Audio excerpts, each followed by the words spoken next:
Hello and welcome everybody to my little, well, let's say tutorial classroom thingy on working with Aseprite and making Pokemon pixel art. So I was going to do this little stream because I noticed a few people having questions about what would be an efficient way of making Pokemon pixel art, as well as just asking for a quick guide on how to get started with Aseprite. So I decided to do this. This stream will be recorded, so it can always be rewatched later. I will post a YouTube link when it's ready. So to start off with, we are aiming for Generation 4 Pokemon games here, which have an 80 by 80 pixels sprite size for Pokemon Battle Sprites. And we're going to start in indexed mode with a black background. We're going to change this immediately, but it's just the easiest way to start, in my opinion. So, as you can see now, we have our actual sprite here in this window, combined with a preview window, which will always try to maintain a regular scale. I'm trying to zoom in and out now here. It works in the work area, but the preview stays a 1-to-1 scale. And then here we have our palette window, which loads in with a default palette, which I am immediately going to change because we don't need it. So I asked it to create a palette from the current sprite, just use the default options there. And so you see now we only have one color. And this is going to be the background color. You can see that by the little white dot that's in the center of the selection rectangle. It will always be the first color in your palette will be the background color. So I'm just gonna pick, oh, I need to change that lock symbol here. So I need to make sure that it's unlocked so that you can modify existing colors in the palette. That's what we're doing here. So we're just picking a bit of a color that you would normally not use in most of your spriting work. It looks very unnatural.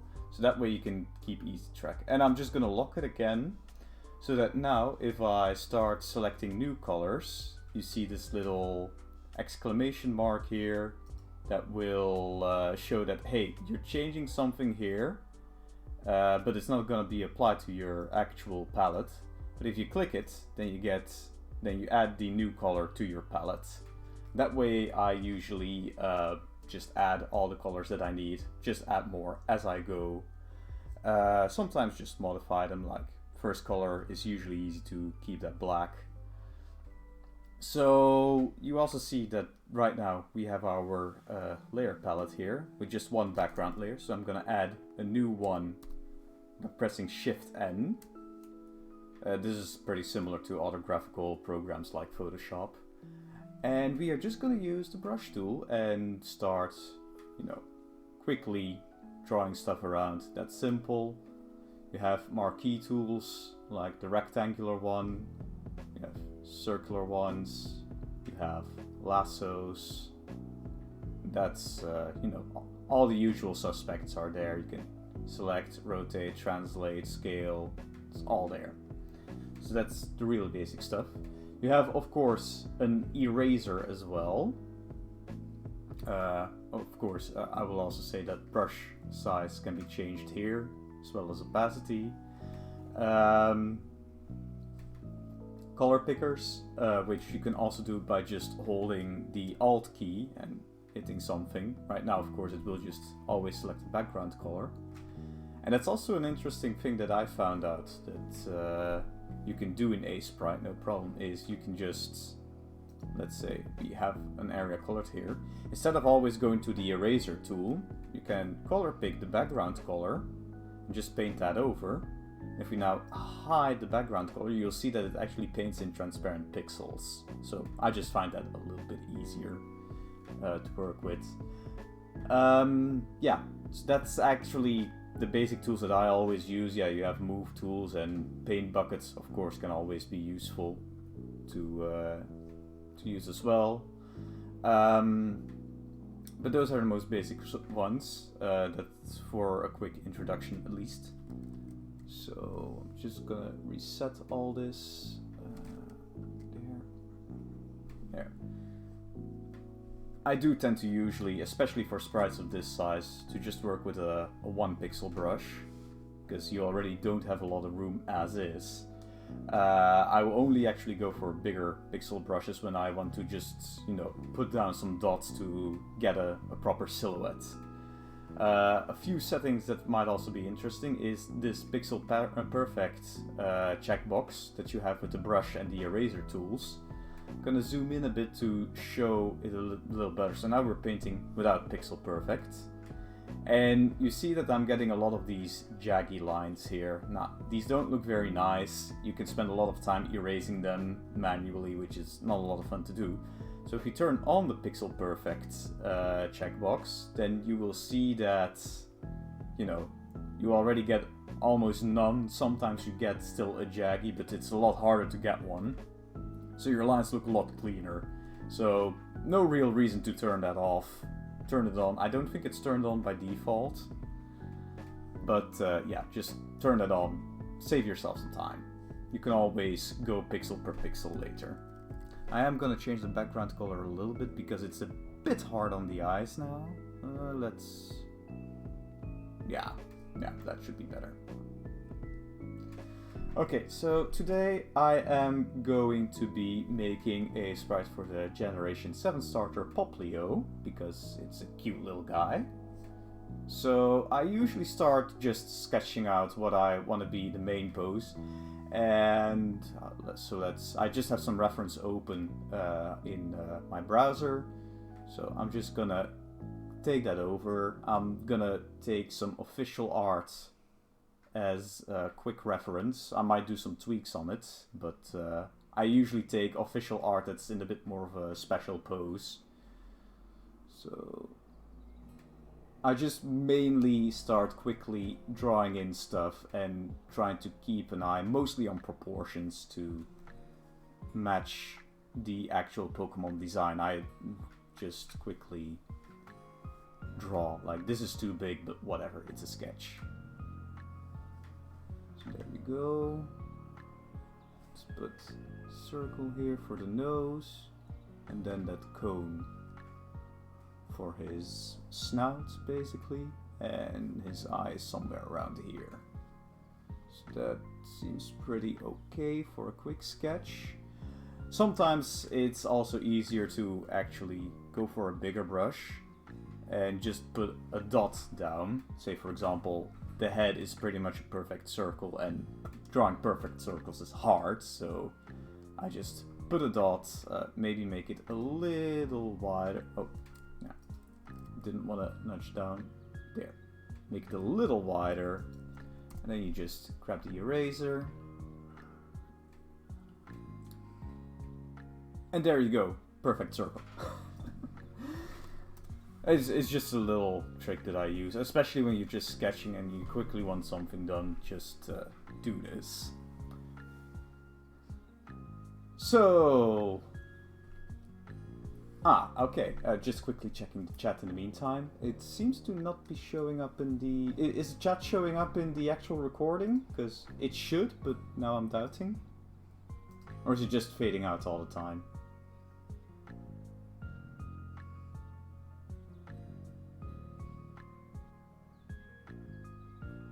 Oh. Wait, so this... Okay, the chat is showing up, right? Okay. Fine. There we go. Everybody was confused. So, any questions already, or shall we just continue?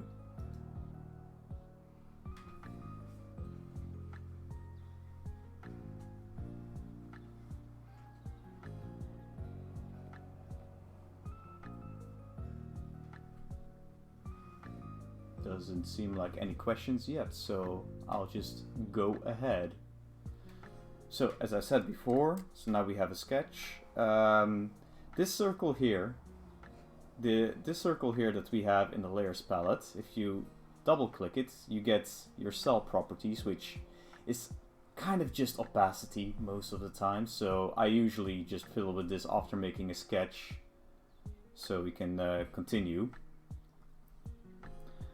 So then I'm usually just once I have this, I start with a bit more of a cleaner work. Sometimes I also just duplicate the sketch and start cleaning up the lines there. Depends on what's faster. I try to draw with as many, kind of smooth, continuous strokes. I say that as my strokes are getting very discontinuous. Yeah, and this is where I really start paying a bit more attention to things like line directions and actual shape consistency. So, just gonna draw this in. And here, yeah, especially if I start doing more or stuff like this, it gets uglier. That's stuff that I immediately start cleaning out.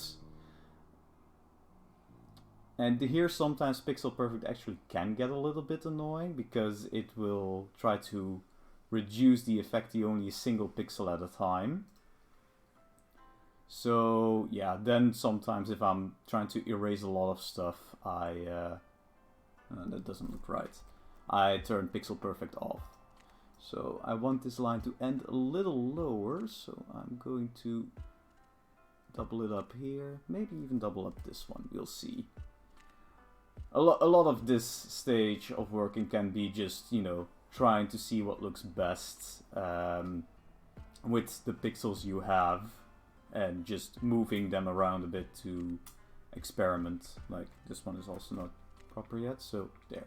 Now we have perfect circle for the nose. Maybe this one needs to go one up. So I double it up here, erase the bottom ones. You get the idea. Let's pull this one up a little bit. There. Erase. There we go. A big thing when you're doing sprite line work is trying to, well, kind of count your pixels and make sure that as they're going into a curve, you kind of start counting down the steps. So I go here from 3 pixels to 2 pixels twice to 1 pixel twice to then go into a full vertical line. That kind of, it's a nice gradient that makes things look a lot more natural and a lot more just a pleasant, simple line. If you look, for example, at the preview here, I'm going to turn off the sketch layer. They see that this bottom line for the snout, yeah, it looks a bit nasty. It looks a bit choppy, so that's one that we're going to have to fix. So I'll start by doing this one and maybe make it a bit harsher here. There, shorten it here. And not quite happy with that yet, so let's see. I'd actually like a pixel there.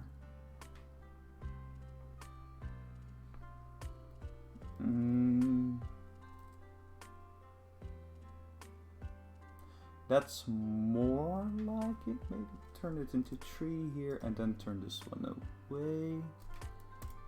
I'm actually gonna see about just moving this one aside. No, that's too much. That's too much.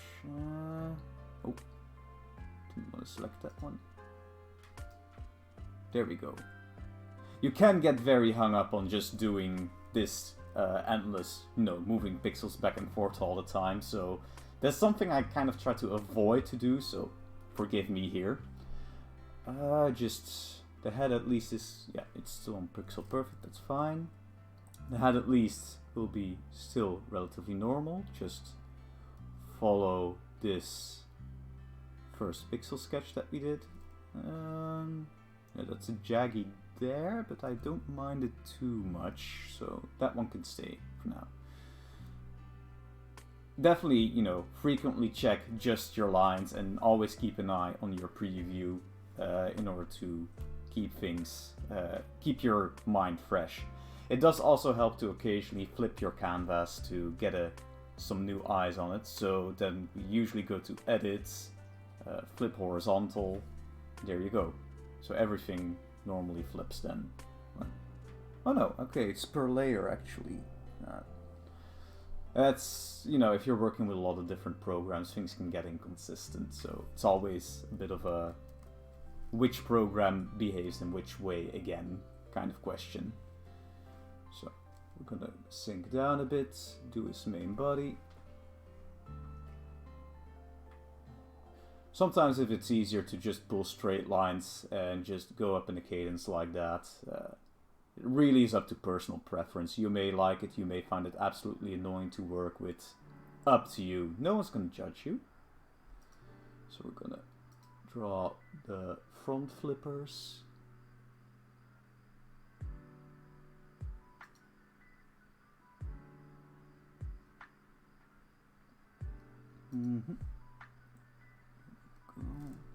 Definitely, yeah, this one won't be necessary here.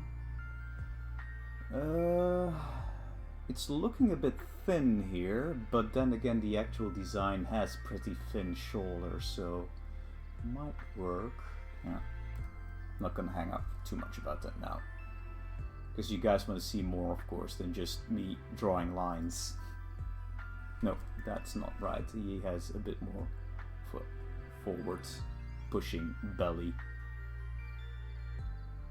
This one. That looks more like it, yeah. And then, since he does have those neck frills, you kind of need a cutoff line here. No, that's not right. This is the highest point. At times it's easier, if you're drawing a curve, to actually look at the highest point of the curve you want and start from there, so to speak. So like, this was the highest point, I draw that first, and then I construct the rest of the curve in both directions. That's, I'd say there. Yeah. Then maybe, actually, I'm liking that one a little more, yeah. So yeah, and then we can just put the frills in there later. Let's first put in his other flipper.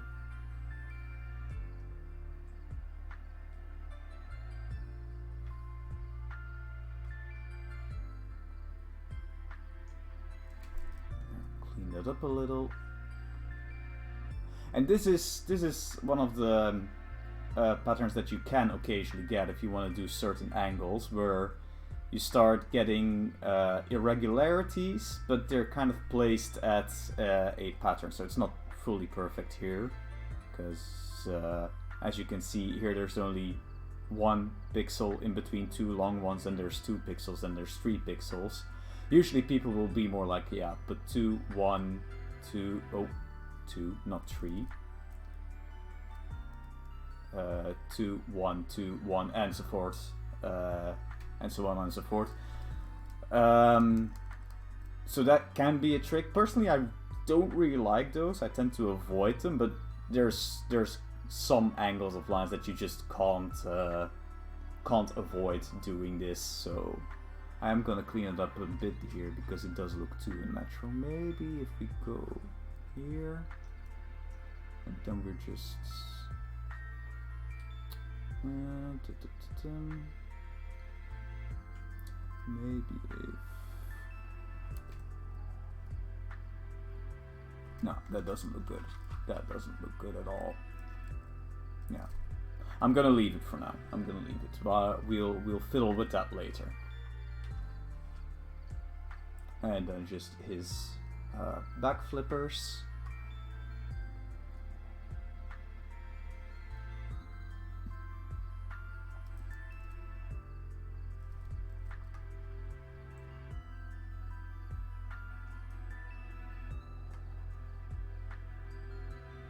They actually bulge up a bit like more like clown shoes, yeah, than actual just natural flippers. So they do go up quite a bit actually here. Maybe this is a bit too much. Yeah, this is one too much. Just grab that.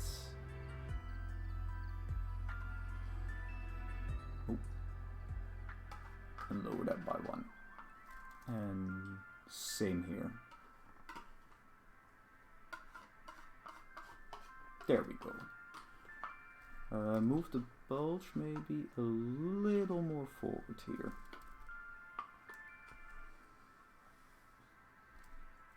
Maybe also there. Okay, yeah.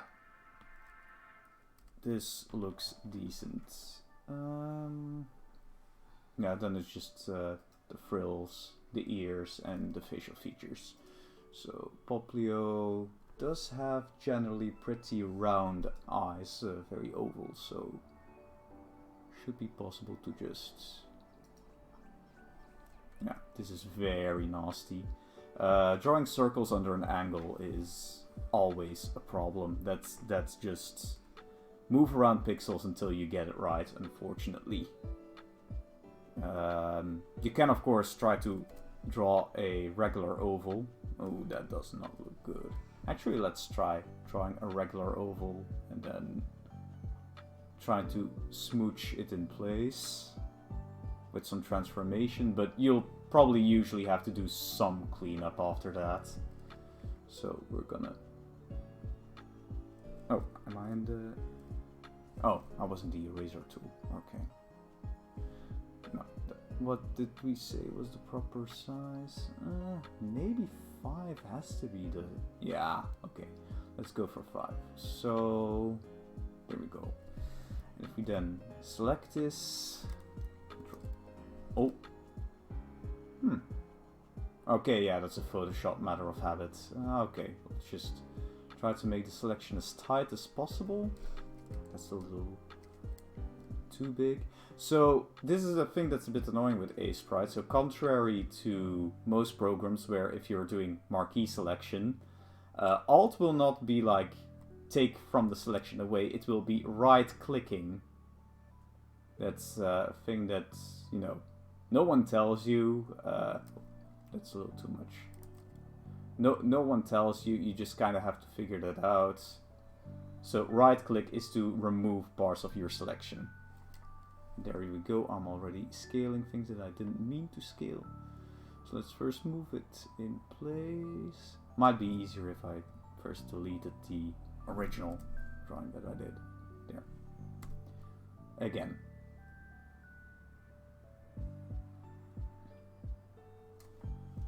Okay, let's rotate that a little. Now I'm mostly looking at positioning in the preview to see that it's somewhat what I want there. As you can see, it's making a pixel mess, so the solution is not working too well yet. So you are gonna have to do some cleanup regardless of what you're doing. That's too big. That's too big. Yeah, this might be what we're gonna have to settle with. Okay. And let's clean that up.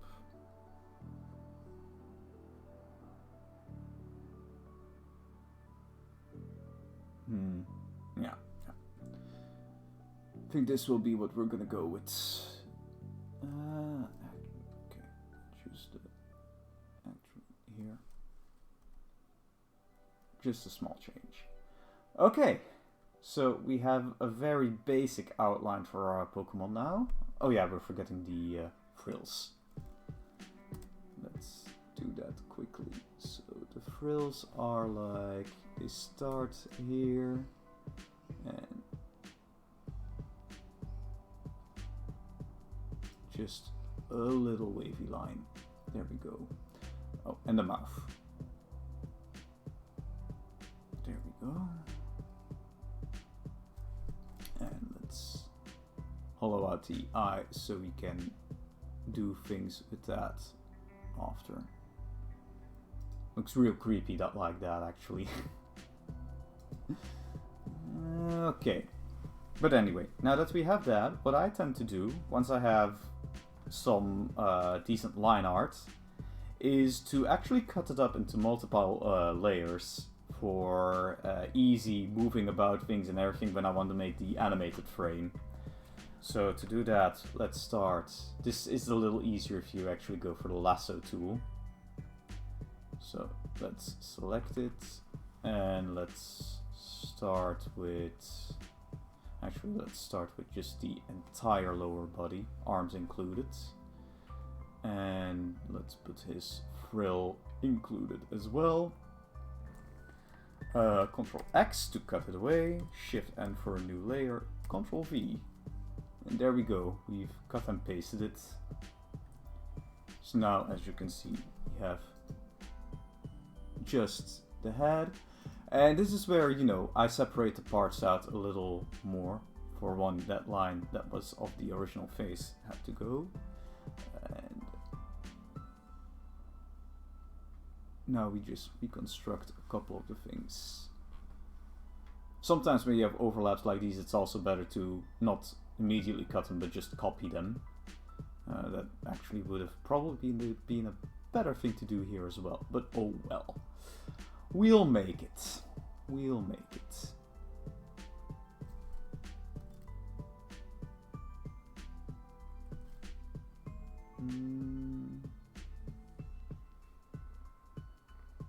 No, not like that.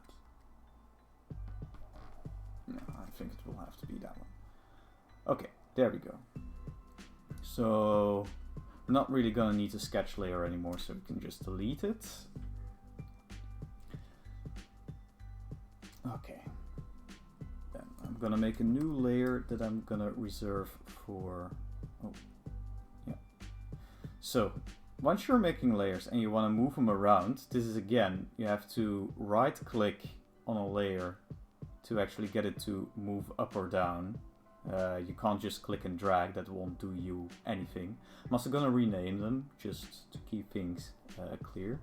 This was the head layer, so I'm going to say lines head, lines body. And this is what we're going to use as a color body for now. So we're going to select a new color. So Poplio has a very deep bluish color as its main body color. That's too deep. Something like this. Don't worry too much about getting your colors right from the get-go, because we're working in index color mode. So we can always say, like, we're doing this and the color isn't really working for us, we can just edit, and if we change the color, then all the pixels of the same color in your work will update. So that's one of the big advantages of working in index mode. I'm not gonna manually color everything in. I am going to use the W key to get the magic wand tool and select... Oh, is it in yeah, needs to be in contiguous, so make sure that's on. Select all the transparent pixels within the body, and I'll need to deselect first. Control D. Why is it... Oh wait, there's probably a gap somewhere. Yeah, there's a gap there, yeah. There. Oh. There we go. No gap anymore. So yeah, so we grab those, and then use the paint bucket, which you hit with the G key. Not black, of course. To color that in.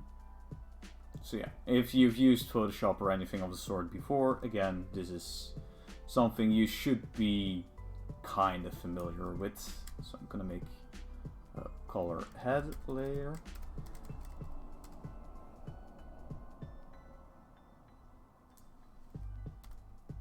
There, and we can already color in some of the other stuff. So Poplio has pretty much a white snout.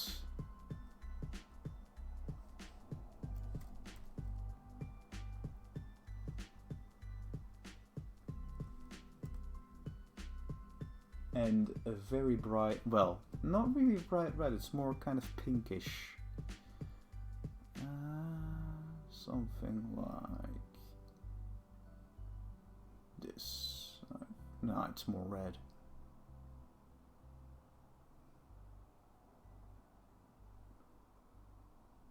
Something like this. Again, we can change the colors later. That's super easy to do with Aseprite, so don't worry too much about it.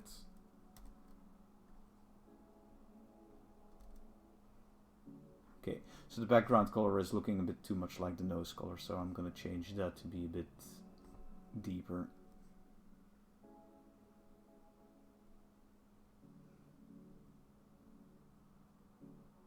Yeah, something like that. I could also have already colored this one with the same white. And then what's left is the blue for the color, which is a more bright blue. So let's take this, shift it a little, and oh yeah, no, that's part of the body. Okay. Then there shouldn't be a problem. No. No problem with gaps.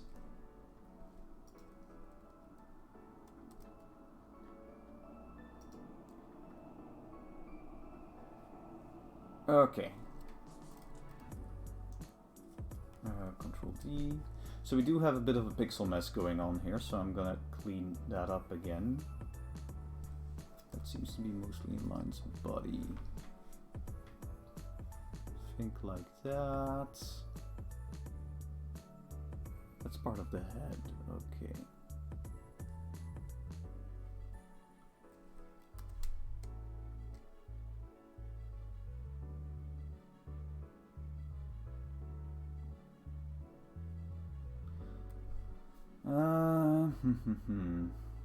Okay, this is gonna require a little more solving, it seems. Let's hide the lines for a second.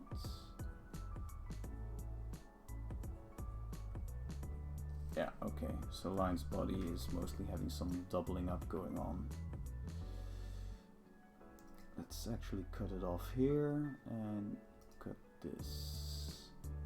And I'm gonna redraw the waves of his color a little bit. I think this one's a bit too narrow to my liking. This one might have to peak a little bit more. Yeah, that looks more natural. Yeah. So let's adjust the colors to reflect that. And there we go. So, and then you basically, once you have a solid basis, we're forgetting his ears. Goodness.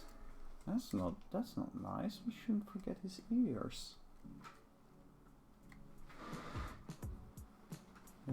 Something like this. And what you can do, and what I was just doing now and didn't really tell you guys, is you can always draw a straight line in Aseprite by putting a dot down and holding the shift key. And you will see that it will, you know, just try to draw as straight a line as possible. Try to use even subdivisions. Can be very handy, especially for more angular Pokemon. If you want to make a custom Porygon sprite, this thing is going to be your bread and butter, I think. So let's put one there, and then his other ear kinda goes there. Let's color that in. For small stuff like this, I don't usually bother with grabbing the paint bucket tool. Wait, I'm drawing them on the body, and they should be on the head, of course. Oh goodness, I'm not well awake, it seems.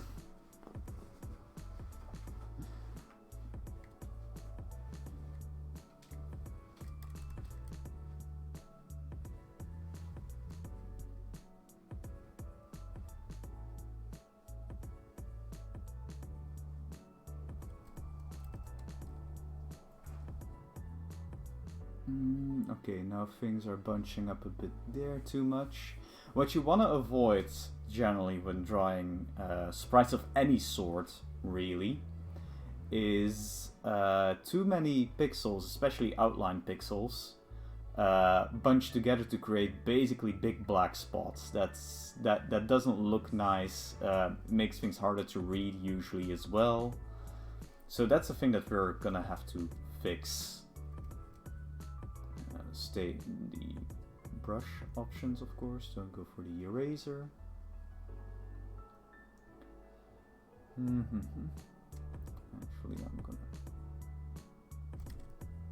I'm doing it again, am I not? I'm drawing on the body. Yeah. Good gracious. Don't get too wild there.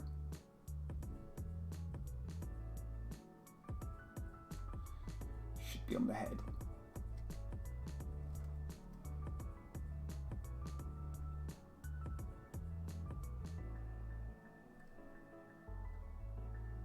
Okay.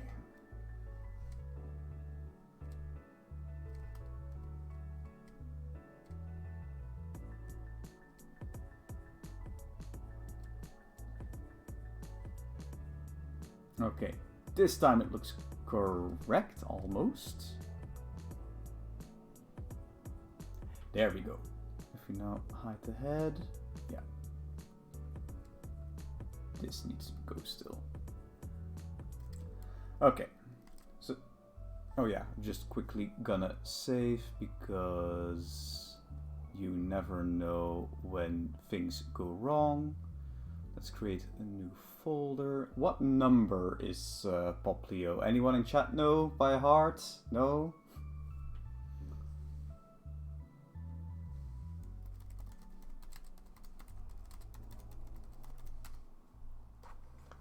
Is number 728 according to Google.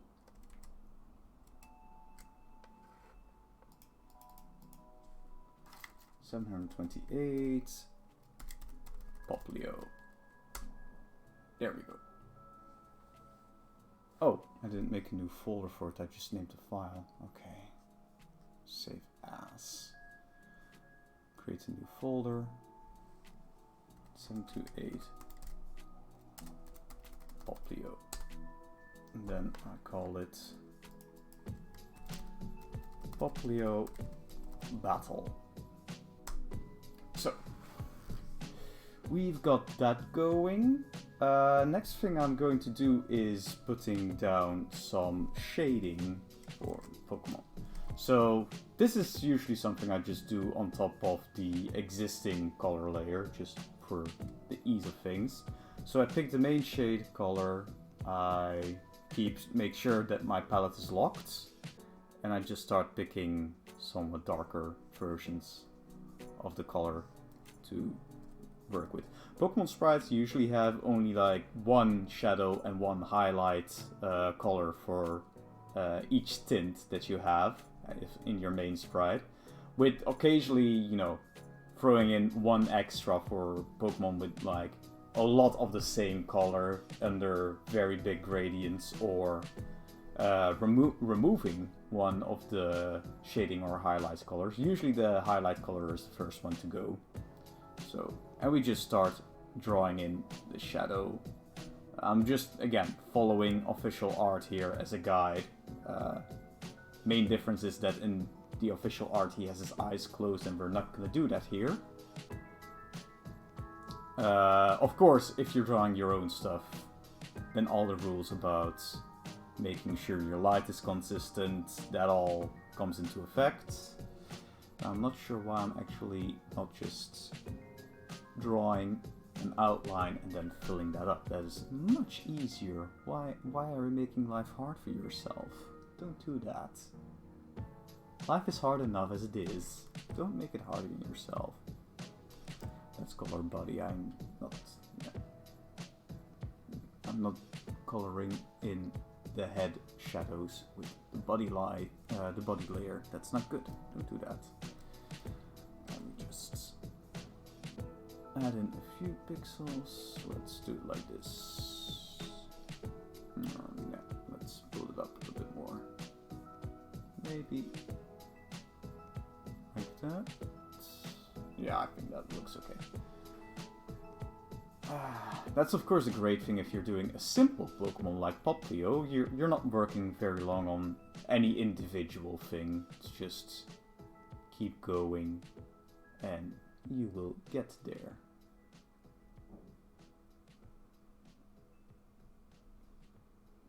So, yes, a bit more. Yeah, it's maybe a bit too much. There we go. I like this more. Yeah. Then next up, let's grab a little bit of a slightly blue tinted gray for his snout. Something like that. Yeah. Wait, Oh no, I actually went to color head. Good, good. I'm learning. I'm being consistent for once.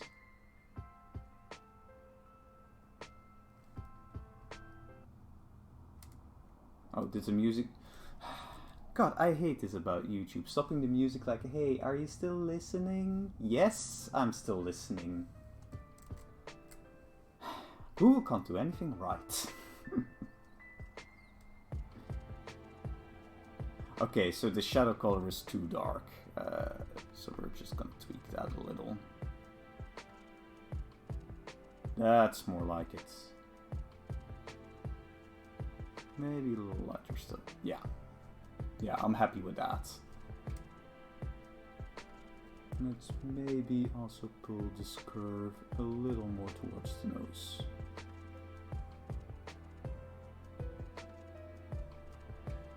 How's chat doing?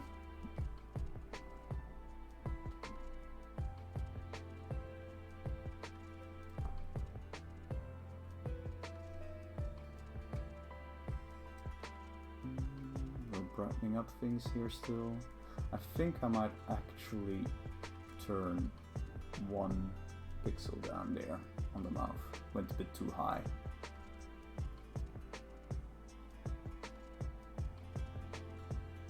Yeah, okay. Let's keep it that way. The nose. No.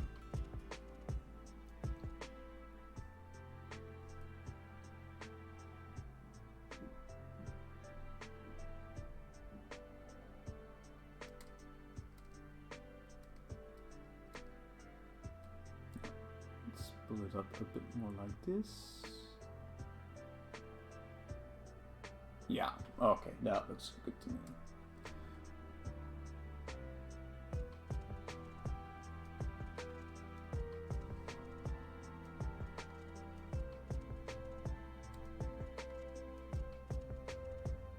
Come on, buddy.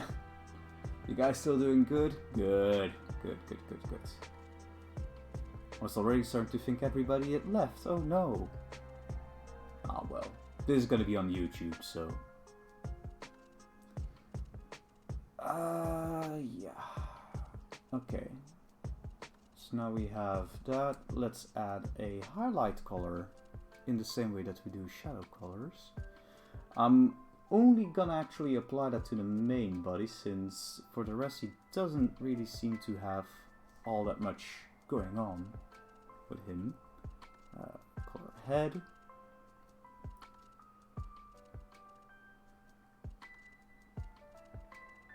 There we go. It's maybe a bit too bright. Oh. Control-C. Did not mean to change that color. Yeah. That's more like it. Okay. Right. Then the next step. Pokemon doesn't only have shading in the actual coloring, but also usually apply some shading on the outline, which makes things look a lot more naturalistic, and it's also a good way to kind of break up those big black areas that we have in a few of the places here. So how I usually do this is I pick the shadow color of a tint and then still go a bit darker, but try to avoid actually going towards black. Oh. Change that. So, we pick the color, go a bit darker. It's of course difficult to avoid black if you're already so close to it, but this should be okay. And then I just go for the line art layers again, and I just start following kind of where the light is coming from in the picture. So, you know, usually with Pokemon sprites it's a bit from the top left that the light is shining down. There's not much of a direction to it. And those lines are the first ones that I tend to lighten up a little bit. I try to avoid areas where the shadows meet the outline, but, you know, if you if you have some touching there, that's not bad. That's nothing to be worried about. And I'm doing a bad thing. I'm trying to color the body on the head layer. That's not something which you can do. As you can see, sometimes you do actually get a bit layer confused. So if you decide to first make all your layers, all your line art and all your coloring on one layer and only then cut it up, that's fine. You might even decide not to cut up anything at all. That's up to you. It's just what I find a bit easier to at least block out certain animations, so to speak. Ooh, going a little bit outside of my lines. There we go. So his front fin, his head, maybe a little bit on his belly. That could be nice. Yeah. I don't always fully shade the outline sections lighter. Like sometimes you have to interrupt it. I'll modify the colors to show it a bit better. So as you can see, there's some interruptions going on here, and that can help actually with making things look, yeah, a little more natural. Really, it's really strange because you'd think it look artificial, but you know, if it's already getting noticed on your preview sprite, then usually people will not pay any attention to it. So whatever.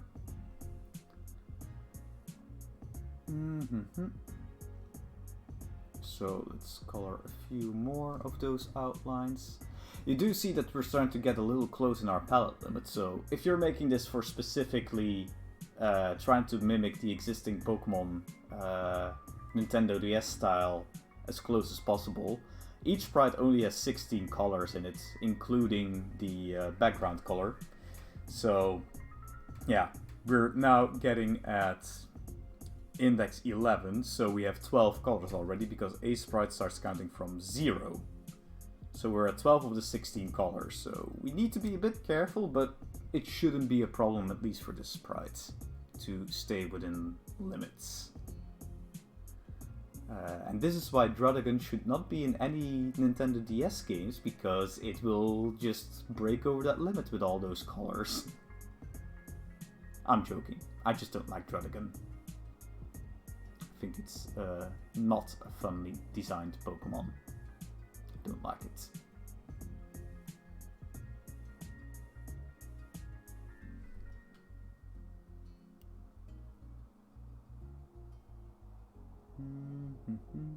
Yeah, we're needing to break up this area. Yeah, it's gonna have to be like this.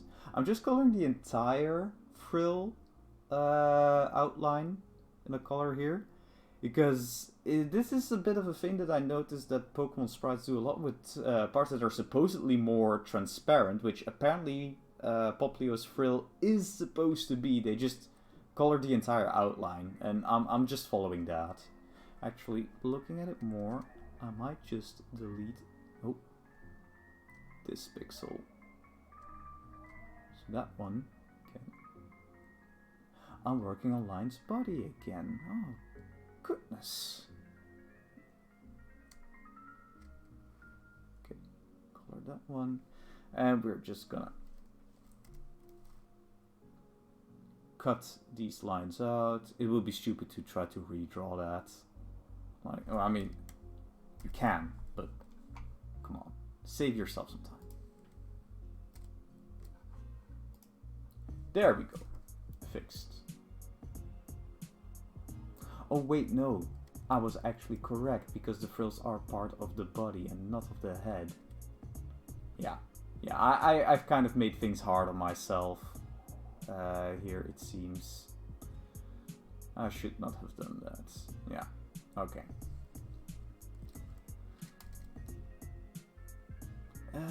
What else? So, color this one.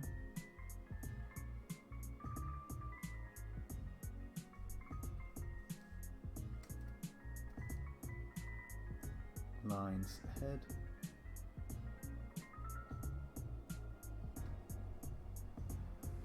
That's maybe a bit too bright still, actually. Let's edit the color. So a little darker. Yeah. And maybe even actually revert a few pixels back to black. No, not that one. I try to avoid basically pixels that are straight corners like this. That doesn't look very nice. So if you have anything like this and it's just the unfortunate effect of different parts of the body joining together, it's usually a good idea to color a couple of those outline pixels to break that up. Like we actually have here still. Here we have one of those, so hey look, now it's blue. And it's very subtle, you might not even see it on stream, and you kind of really have to look at it, but it does make a difference. So yeah, keep that in mind as a trick you can employ. Let's also color that little nose of his. There. And now we are at 15 of the 16 colors, so we have one left. But we've pretty much covered it with that. Light's head.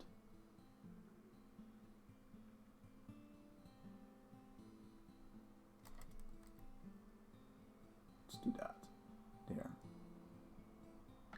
So yeah, you see here I'm actually already breaking my rule and maybe breaking it a little too much of making the shadow parts and the colored outlines not meet. So here this area is fine, but here I'm blatantly breaking it. That bottom pixel was a mistake, that I shouldn't have done, but the rest actually looks kind of fine to me if I look at the preview. We're forgetting to also actually draw him his eye. And he also has like a whisker here. So let's put that in. 3 pixels is maybe too much. 2 pixels is better. Yeah. Okay. Then for his eyes, he kind of just has black eyes with a little bit of a highlight in it, which we don't have a lot of room to show that here. That's a bit unfortunate. Ooh, I might have to make his eye just a little wider than it is supposedly, just to give it the space to do that.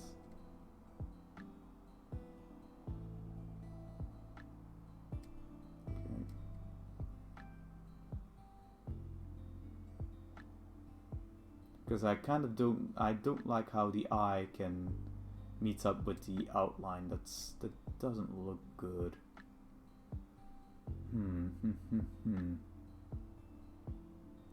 This looks really weird right now. This looks like a bug Pokemon eye.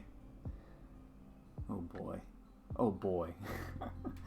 We're making like some horrendous kind of cuttlefish or squid or something out of it.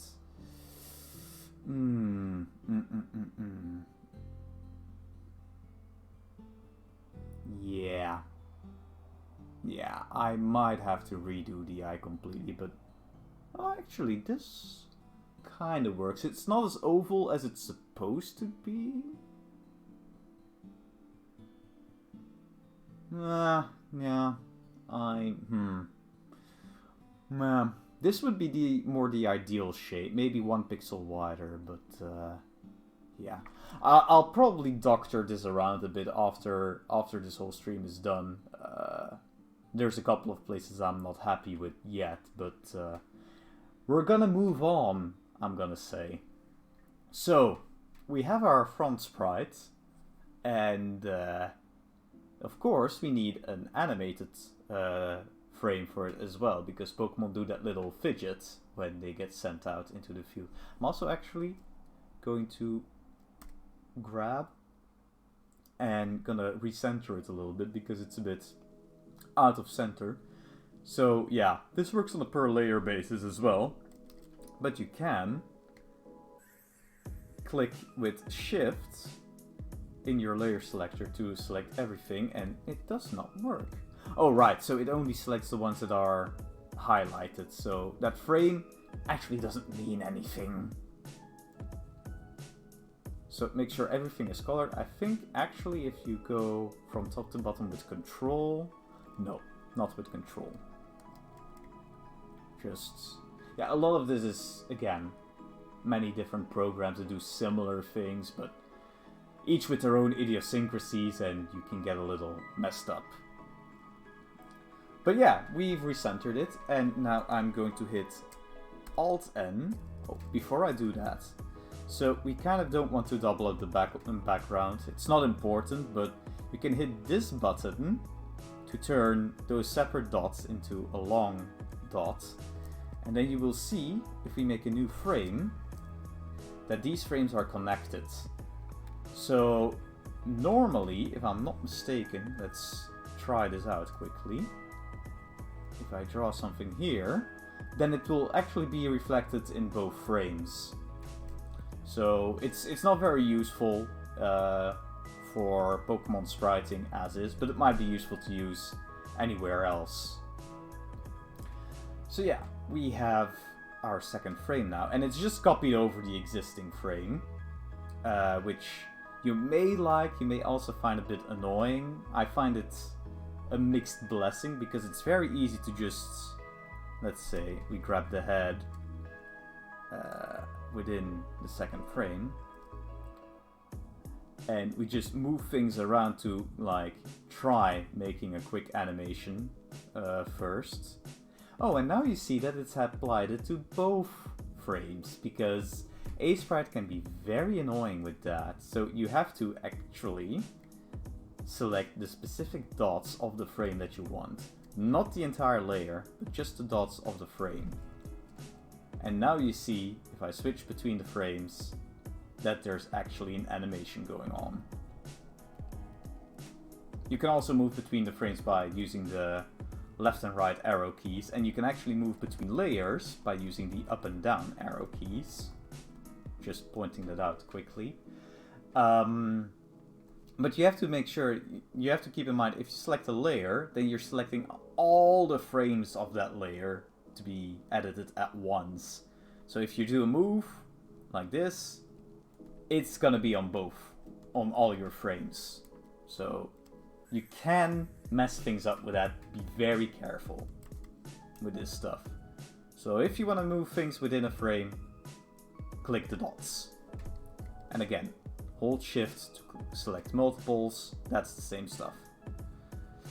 Now, a tool that I'm going to show that I've actually not really used myself all that much so far is the onion skinning, which is a term used within animation to basically see a ghostly after image of your previous and next frames, so you can kind of make things match up a bit more. It's more useful when you're making longer animations of like 4, 5, or 20 frames, you know, go wild. Then it's not very useful for only 2-frame animations, but I'm going to show it anyway. So you turn that on by clicking this button here, or hitting F3 on your keyboard. And then you'll see that this one will go on. You have this little frame here going around your frames. And you can change some more settings on it by clicking this button here. I'll show more of that later. I'm actually going to duplicate our frame a bit more, so I can demonstrate the effects a bit more fully. Alt-N, not Shift-N. So now we have a couple of duplicates. Not much is happening here, but pay attention to the little squares here, because these are important. So these will be showing the range of previous and the range of next frames that will be visible within your editing. So right now all the frames are the same here, so you just see as if it's a regular sprite, but now there's a difference with our previous frame, namely the head that we moved, and you see this ghostly after image. So if we go to, for example, frame 3, and we're going to take the head and we're going to move it even more, click the dots, not the layer, don't forget that. So then things start to become a little more useful, because now at the front we see, oh yeah, in the next frame it will be over here, and now we see at the previous frame it was here, and at the next frame it will be there. And you can change these ranges. You can just drag them to make the ranges bigger or shorter. So now you can see both frames, and you know, the further the frames are away in time, the vaguer they are. This is also where the settings actually come in. So the settings will show you, you know, the opacity step that you're taking with each frame. So if you're like, you know, I want not that much of a change between the frames, you can even go fully opaque, so you will just see your sprite doubled up, basically, over the frames. Or you can be like, yeah, I just want a very vague indication for your base opacity. And then you will already start with a very ghostly image. So I'm just going to put that back to about the same value. And then the step is like, okay, from there on, every step we take needs to reduce opacity even more or even less. Yada yada yada. You can also change it to not show just regular, but show them with a red and blue tinting going on. So then you see that your frame, then you can differentiate a bit more easier between past and future frames. So blue will be future frames, red will be past frames, as you can see. And that's onion skinning, really. So this can be a very handy tool to use when you're making animations. It's not really that difficult to use. I started reading documentation on it yesterday, and I was like, oh, this is actually really simple. Because I used to just make a copy of my sprite on a new layer, and put that layer on low transparency, and then, you know, draw over that in my existing layers, and it's not that much more of a hassle, but it's there. So, onion skin, it can help. So yeah, I'm not gonna draw the full animated frame here, because I think that would take a little too much time showing you more of the same stuff that we've already been seeing. What I am going to show you is how we can very easily make shiny sprites out of this now. So we have our palette, and we've already seen that we can easily change the colors of our palette, but there's more that we can do. We can actually save our palette. So let's call this Poplio Battle Regular. There we go. And here's the funny thing, Aseprite will save your palettes just as another Aseprite file. It will actually save them as this tiny little 1 pixel for each color swat, or swatches kind of thing. So that's pretty useful. And now we can just start changing these colors. I actually don't know what Poplio Shiny looks like. So let's search that quickly. Poplio Shiny. Images. Oh wow, it does not have all that much of a difference, really? This is what you went with, Game Freak? Really? It's just a different shade of blue. I don't even... Okay, let's use CeraVe. Yes, I know CeraVe. Everybody moans about it. I actually find its Pokédex a little more useful than say Bulba Garden. Bulba Garden gives way too much fluff. Yeah, wow, the shiny is just slightly darker. Man, that's boring. Okay, but anyway. So, in order to do that, we just, you know, start changing colors. There we go. Let's take the shadow color. There. Let's take the outline color a little bit darker. Let's take the highlight color a little darker.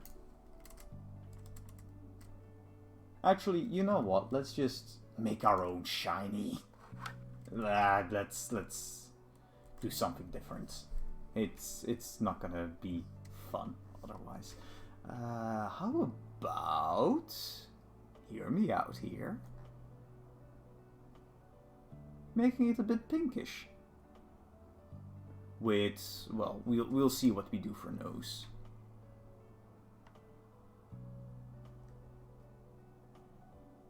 That's maybe a little...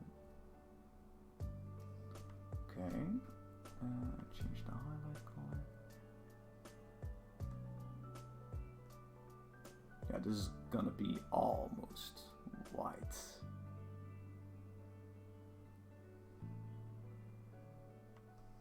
And the outline color.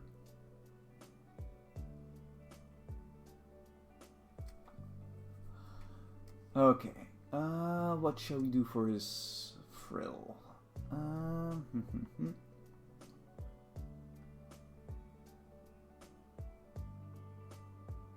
Maybe. I'm pretty bad at choosing shiny palettes. I just try things.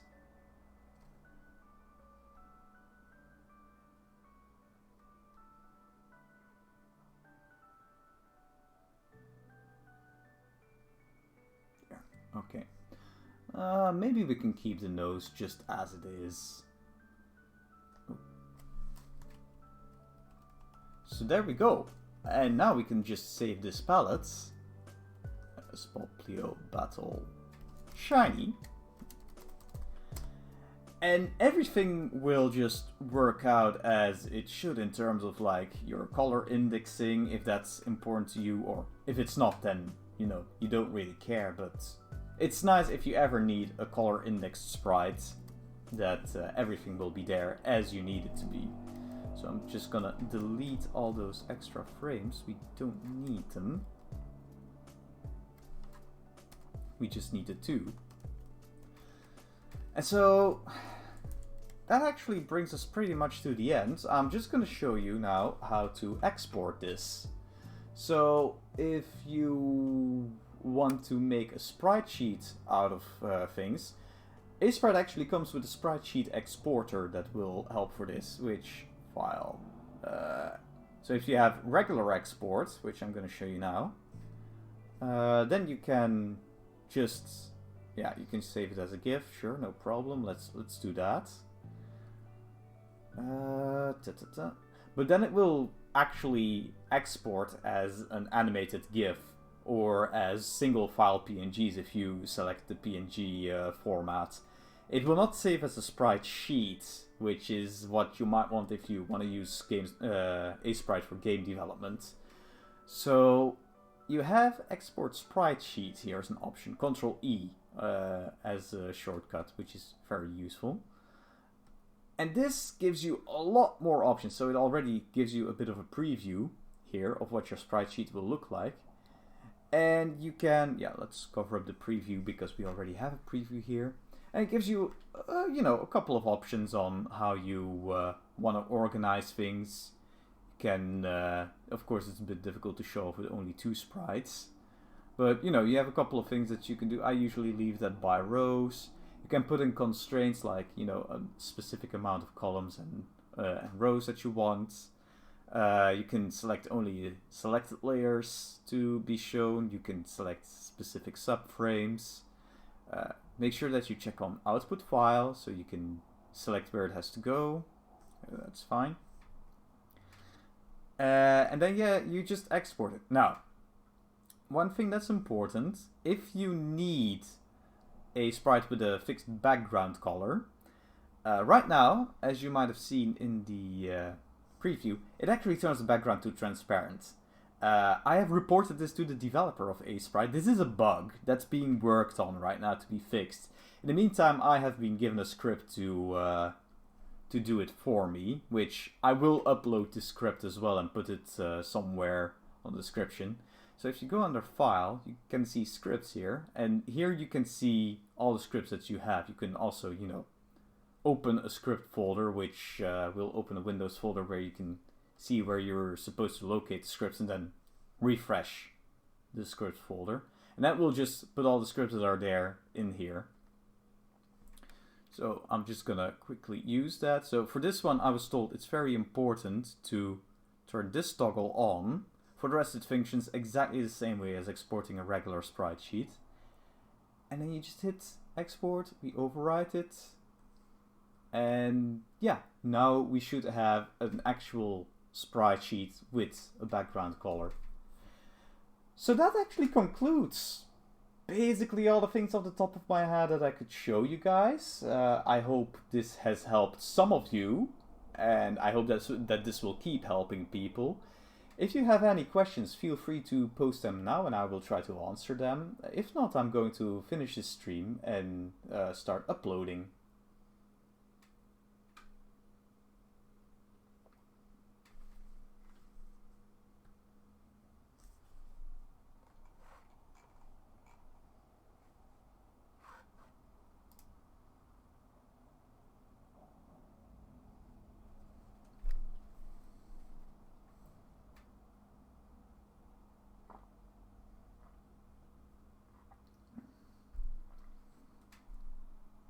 Any questions? Wow.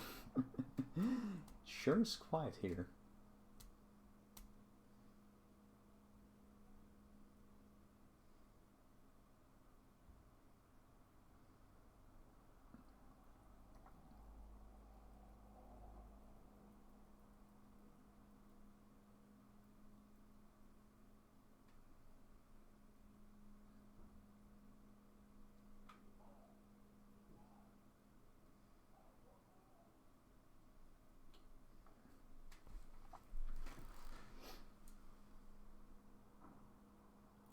Yeah, so for more complex monsters, what about them?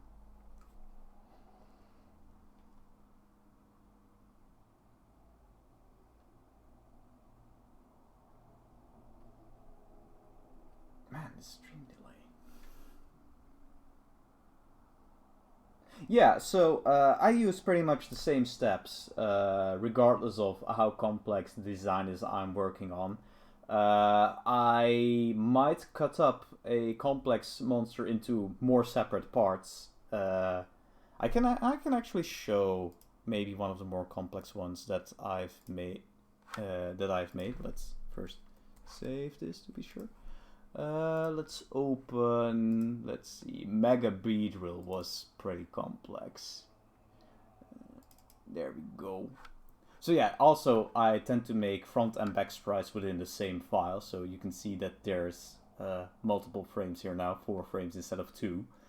And there I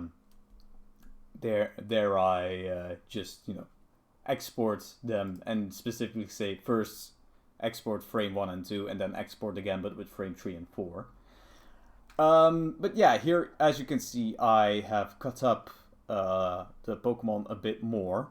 Some of these layers are a bit mislabeled, like the front needle one will actually be the front needle in the front sprite, but in the back sprite, oh, this one actually will also be the oh yeah, right, so this front needle 1 is a front needle in the front sprite. It's that little one, but in the back sprite those aren't visible, so I use that layer for the wings, or at least one of the wings. Some layers also don't have any information in them in one of the two, like front wing here. Yeah, there's nothing in there, but this is only used for the back sprite. But the steps are pretty much the same, yeah. Just, things might take a little longer to do, and you might go back and forth a bit more.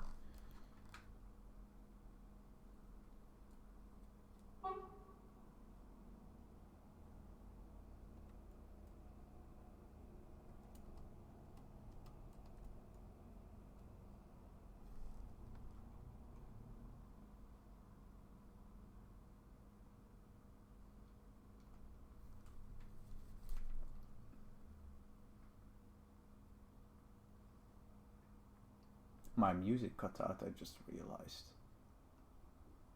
The comfy Pokemon music was not long enough. Oh well.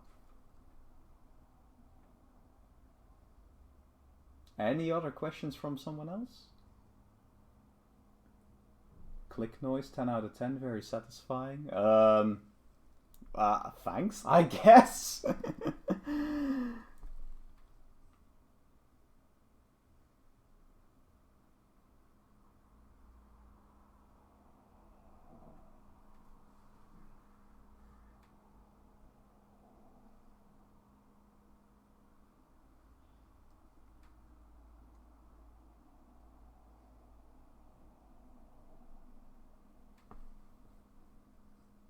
Okay, so I think that seems to have been it for questions. So I want to thank you all for tuning in. Hope this has helped you. And feel free to reach out if you have any future questions. Alright. See you next time, people. Enjoy your day.